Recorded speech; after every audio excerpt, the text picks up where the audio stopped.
Bem-vindos à terceira videoaula da disciplina de Patrimônio Público, Materiais e Logística. Hoje vamos compreender como se dá a gestão das operações logísticas a partir de indicadores e expandir a percepção sobre as diversas partes que compõem a logística. Também aprenderemos sobre os diferentes tipos de modais e sobre os fatores que levam à incerteza nas operações logísticas. Vamos iniciar a nossa aula destacando a diferença entre competência e habilidade, que são importantes no processo logístico e, usualmente, tratamos como características sinônimas. A habilidade é a capacidade de executar alguma operação, como, por exemplo, andar de bicicleta, emitir um pedido de compras ou escrever, copiar uma carta. O habilidoso sabe apenas executar uma ação. Já a competência se situa num patamar acima. A competência exige uma formação maior do indivíduo e o resultado da ação do mesmo também é superior. É competente quem sabe executar uma ação e sabe por que deve ser feito daquela maneira e não de outra. É competente quem sabe ensinar alguém a desenvolver uma habilidade. O competente sabe julgar e decidir pela melhor resposta a um problema. Dentro do processo logístico, por exemplo, a competência diz respeito ao atendimento aos beneficiários, conforme o grau de serviço acordado. Podemos dizer que uma organização possui competência logística se, por exemplo, na avaliação de seu beneficiário, ela fornece um serviço superior, de forma contínua ao menor custo possível. Quando uma organização entende e atende à necessidade de seu beneficiário ou cliente, podemos dizer que esta organização possui competência logística, ou seja, ela conseguiu criar valor para o beneficiário. Ao criar valor para o seu cliente, a organização cuida dos aspectos do beneficiário como se fossem seus, com eficiência e eficácia. Torna-se então uma organização com uma logística competente. Um sistema logístico pode ser dividido em 5 partes. A parte que cuida do projeto da rede logística, a parte responsável pelos sistemas de informações necessários, a parte que cuida dos sistemas de transportes, a parte responsável pelo gerenciamento de todos os estoques e, por fim, a parte responsável pelas atividades de armazenagem, embalagem e manuseio de materiais. Esse processo logístico é realizado com excelência no âmbito do setor público, quando as organizações públicas reconhecem a necessidade de cooperar com outras organizações públicas. Podemos entender a divisão do trabalho em logística da seguinte forma. O projeto de rede objetiva determinar os tipos e quantidades de instalações empregadas, sua localização e o tipo de trabalho a ser executado em cada uma delas. Como as organizações estão em constante mudança, um bom projeto de rede deve prever as modificações de forma estratégica. É frequente haver área disponível nas estruturas logísticas para serem ampliadas e construídas. Pense na distribuição de remédios à população. Existe uma unidade centralizada de produção de remédios que os distribui aos municípios, que por sua vez os distribui aos postos de atendimento, público e hospitais.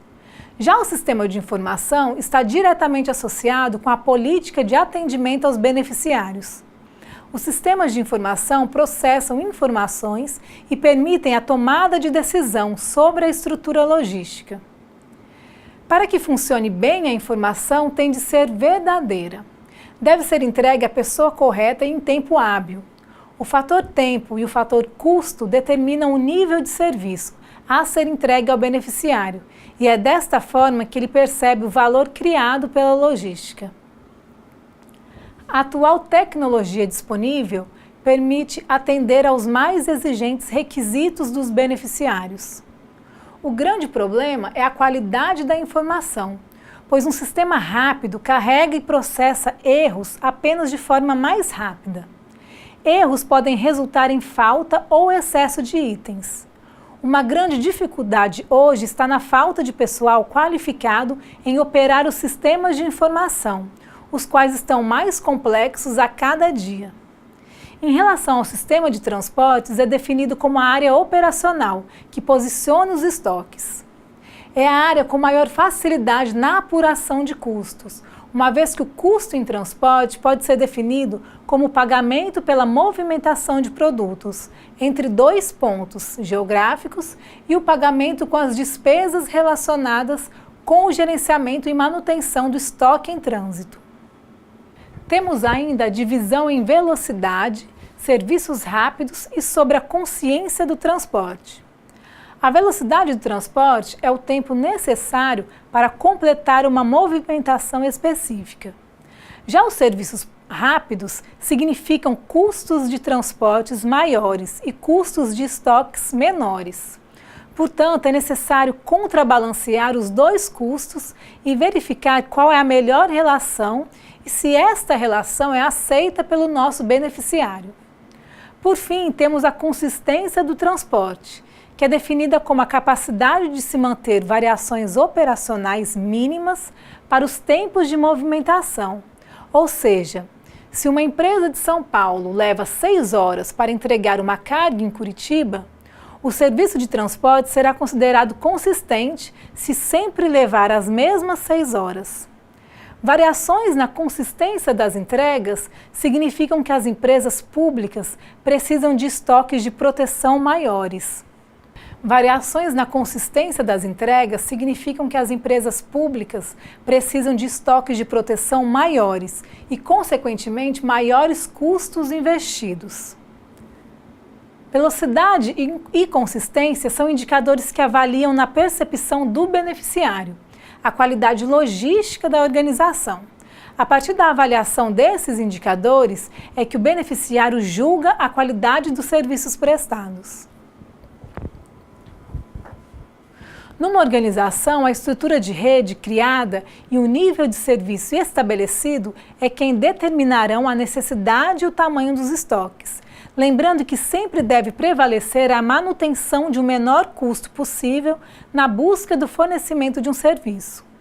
Não há necessidade de excessos de estoques, pelo contrário, a ocorrência disso entrega uma falta de competência gerencial e de desempenho da rede. Quando falamos de estratégias de logística, falamos em buscar níveis mínimos de recursos financeiros, na forma de estoques.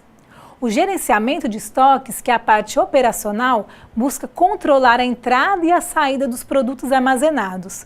Por isso, a importância da gestão de estoques, pois muitas coisas podem acontecer nos armazéns que podem comprometer os produtos que ficam lá armazenados. Por fim, temos a gestão dos armazéns. Esse setor cuida das operações de carga e descarga dos serviços de separação e coleta dos diversos pedidos.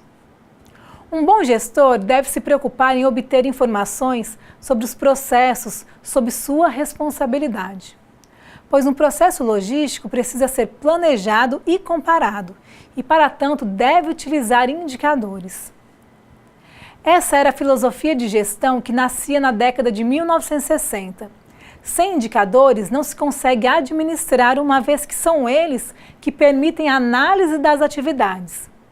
Uma organização possui objetivos operacionais e desses objetivos surgem os indicadores, que, segundo a literatura, são um conjunto de 6 indicadores a serem aplicados nas operações logísticas, que são resposta rápida, variância mínima, estoque mínimo, consolidação da movimentação, qualidade e apoio ao ciclo de vida.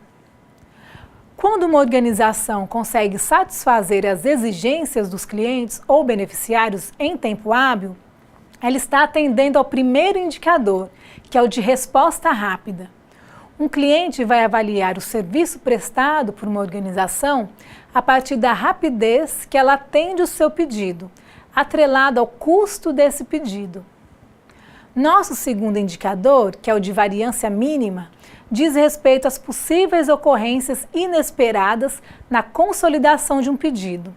Esse acontecimento inesperado pode atrapalhar o desempenho do sistema. cabendo ao gestor de logística a função de reduzir ou até eliminar fatores que possibilitem variações temporais no processo. Podemos citar como exemplo a distribuição de alimentos para as escolas públicas. Imaginem que, se houver muita variância, as escolas podem ficar sem alimentos em um período e excesso em outros. E alimentos possuem validade e, portanto, não podem ficar estocados. E aí entramos no nosso terceiro indicador, que é o de estoque mínimo, que é o total de investimento distribuído em todo o processo logístico na forma de estoques.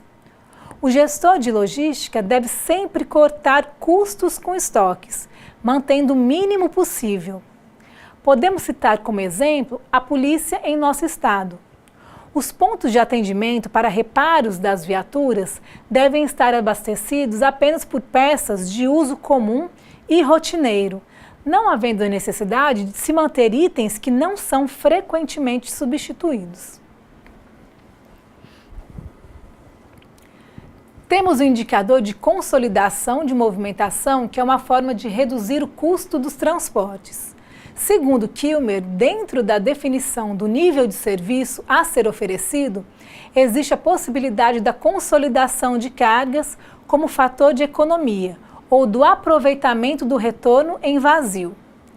Imagine se a cada transporte de produtos e serviços o veículo estiver parcialmente ocupado.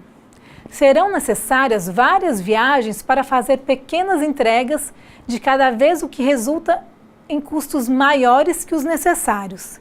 Temos ainda o indicador de qualidade, que é a avaliação do beneficiário ou cliente quanto ao serviço da organização.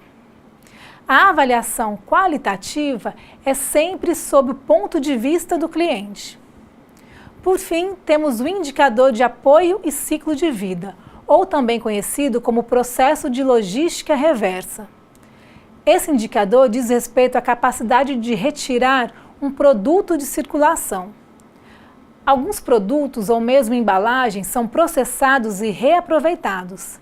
Percebam que esse indicador relaciona-se com a gestão do meio ambiente. Vimos que os fatores rapidez e variância têm impacto direto no resultado qualitativo do processo logístico. Os diversos modais, que são modelos de transportes como o aéreo, rodoviário, ferroviário, aquático e dutoviário, são empregados nas atividades logísticas, enfrentam diferenças em suas velocidades de operação e possibilitam significativas variações em seus processos operacionais. O modal mais comum no Brasil é o rodoviário, que tem pequena capacidade de carga e a velocidade de transporte é da ordem de 60 km por hora. Já o modal ferroviário tem capacidade de transporte superior e apresenta quase a mesma velocidade média. O transporte aéreo é o mais rápido e tem capacidade pequena de transporte. O mais lento é o transporte aquaviário, porém tem grande capacidade de carga. E, por fim, o dutoviário, que apresenta grande capacidade de transporte, mas baixa velocidade. O sistema dutoviário normalmente não é visto, mas é um dos mais importantes. O petróleo é enviado às refinarias por meio dos dutos. A água e os esgotos são transportados também por dutos. Uma empresa de transportes rodoviários entre Curitiba e Foz do Iguaçu pode cobrir os 60 quilômetros em 8 horas. Se ocorrerem obras na rodovia, o veículo pode sofrer um atraso. Isto representa variações na velocidade. Tempo de viagem é sinônimo de velocidade. Este é um fator externo ao controle da organização, mas a organização pode ter variações em seus processos internos, como na emissão de pedidos, onde erros de preenchimento de formulários podem representar a suspensão do envio de materiais para a correção de dados, implicando que o tempo para processar um pedido se altere. Isto produz variância. A transmissão de pedidos de um posto de saúde, por exemplo, pode ocorrer desde meio-dia até o máximo de 3 dias. O processamento de um pedido pela central de medicamentos pode ser efetuado entre 1 e 4 dias. Estes efeitos começam a ser somados, aumentando o chamado tempo do ciclo de vida. O objetivo da gestão logística é a busca pela redução da incerteza de suas ações, de trabalhar com janelas de tempo mais estreitas, porque isso transmite um processo de gestão mais estável, com menos variação, o que traduz para o cliente uma qualidade do serviço. Variações mínimas também representam economia para a organização, uma vez que estoques menores empregam menos capital, portanto, menos dispêndio financeiro. Percebemos que a logística empresarial trata de todas as atividades de movimentação e armazenagem, que facilitam o fluxo de produtos desde o ponto de aquisição da matéria-prima até o ponto de consumo final, assim como dos fluxos de informação que colocam os produtos em movimento, com o propósito de providenciar níveis de serviços adequados aos clientes com custo razoável. Em logística, o transporte é a área que movimenta as mercadorias e posiciona os estoques. E ele pode ser dividido de acordo com os modais que vimos na aula de hoje, que são basicamente transporte aquaviário, rodoviário, ferroviário, aéreo e dutoviário. Cada um desses modais tem suas particularidades, que os tornam mais ou menos vantajosos, como as condições geográficas e de infraestrutura de cada local, o que será transportado, o ambiente comercial existente, entre outros. Como você já deve ter percebido, são de importância primária para a logística as atividades de transportes, manutenção de estoques e processamento de pedidos. Elas são tão vitais assim porque, ora, contribuem com a maior parcela do custo total da logística, ora, porque são essenciais para a coordenação e o cumprimento dessa tarefa. É inegável que o transporte, por tudo que se relaciona, significa parte substancial do custo logístico, influenciando de forma extrema na competitividade dos produtos vendidos, sendo, pois, um fator a ser considerado nos planos de marketing internacional, uma vez que seus custos podem, em muitos casos, inviabilizar operações no comércio exterior. No Brasil, enquanto a logística equivale a cerca de 60% do custo total de um produto, a distribuição física é responsável por 51%, sendo os 9% restantes os custos com gestão de estoques e administração do fluxo de informações. Em logística, o transporte representa, em média, de 1 a 2/3 dos custos logísticos, podendo chegar até mesmo a significar 2 a 3 vezes o lucro de uma companhia, como é o caso do setor de distribuição de combustíveis. Sua administração geralmente envolve decidir quanto ao método de transporte, aos roteiros e à utilização da capacidade dos veículos. Mesmo com o avanço das tecnologias, das facilidades de comunicação geradas pela internet, o transporte continua tendo importância inquestionável, porque é o que mais influencia o objetivo central da logística, que é o produto certo, na quantidade certa, na hora certa, no lugar certo, ao menor custo possível. Os transportes doméstico e internacional são itens decisivos de logística, na formação do custo final da mercadoria, bem como no atendimento de prazos e condições de entrega pactuados entre o vendedor e o comprador. Quando da escolha do transporte mais adequado, é necessário analisar alguns aspectos importantes que possam favorecer as pretensões do vendedor nacional ou internacional, tais como pontos estratégicos de embarque e desembarque, custos de movimentação de carga, custos dos fretes interno e internacional, rapidez e segurança, de acordo com a natureza da mercadoria e dos prazos a serem cumpridos, bem como confiabilidade do transportador com relação a cumprimento de prazos e não ocorrência de perdas e danos. Em logística, entende-se que um sistema de transportes é constituído pelo modo ou modal, que é a via de transporte. relacionamento entre os vários modos de transporte, o meio, que é o elemento transportador, e as instalações complementares, que são os terminais de carga. Cada um desses modais tem suas particularidades que os tornam mais ou menos vantajosos.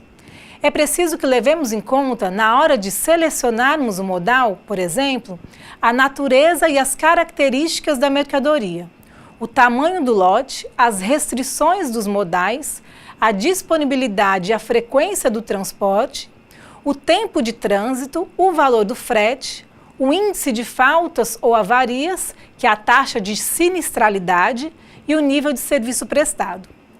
De maneira prática, ao analisarmos cada um dos pontos abordados, podemos nos deparar com constatações interessantes e fundamentais para o bom desempenho de nossas atividades como profissionais em logística.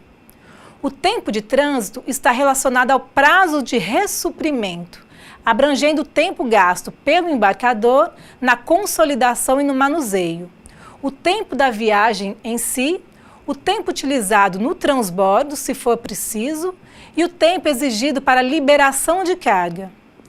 Imagine o impacto que qualquer atraso em uma dessas fases poderá trazer ao ponto de paralisar uma linha de produção, caso o estoque de reserva já esteja baixo. Pense também que a possibilidade de avarias sobe com a quantidade de movimentações e transbordos. Logo, a fragilidade da mercadoria pode ser um fator crucial, que faça com que se opte por um modal de frete mais caro. Outro item com peso é a sofisticação dos serviços envolvidos, como o uso de sistemas de posicionamento geográfico instantâneo via satélite. Com isso, caro aluno, é fundamental que você perceba que há como estabelecer de forma genérica o melhor modal de transporte. O que é preciso ter sempre muito claro são todos os fatores críticos para a escolha do modal e como eles se relacionam em cada caso específico. O transporte de mercadorias pode ser efetuado das seguintes formas: transporte modal, que ocorre quando a unidade de carga é transportada diretamente num único veículo, numa só modalidade de transporte, com apenas um contrato. De maneira resumida, consiste na utilização de apenas um meio de transporte. O transporte segmentado, em que a utilização de veículos diferentes de uma ou mais modalidades de transporte com contratos distintos. Isso quer dizer que diferentes transportadores terão a seu cargo a condução de uma unidade de carga do ponto de expedição até o destino final. Outro ponto importante é que qualquer atraso pode significar a perda do transporte nos demais modais, gerando um frete morto, pagar por ter reservado o espaço, mesmo sem realizar o transporte. Temos ainda o transporte sucessivo, em que num único contrato há transbordo para prosseguimento do transporte da mercadoria em veículo da mesma modalidade. Em outras palavras, usa-se mais de um veículo da mesma modalidade, abrangendo para isso para mais de um contrato de transporte. O transporte combinado, onde juntam-se elementos de diferentes modos de transporte em uma única operação. Por exemplo, o reboque de caminhão em plataformas ferroviárias. O transporte intermodal, que é o transporte por duas ou mais modalidades, em uma mesma operação. A intermodalidade, que é a integração total da cadeia de transporte, permite um gerenciamento integrado de todos os modais utilizados, bem como das operações de transferência, caracterizando uma movimentação porta a porta, com a aplicação de um único documento. Temos ainda o transporte multimodal, que é a utilização de mais de uma modalidade de transporte, desde a origem até o destino da carga, regida por um único contrato de transporte.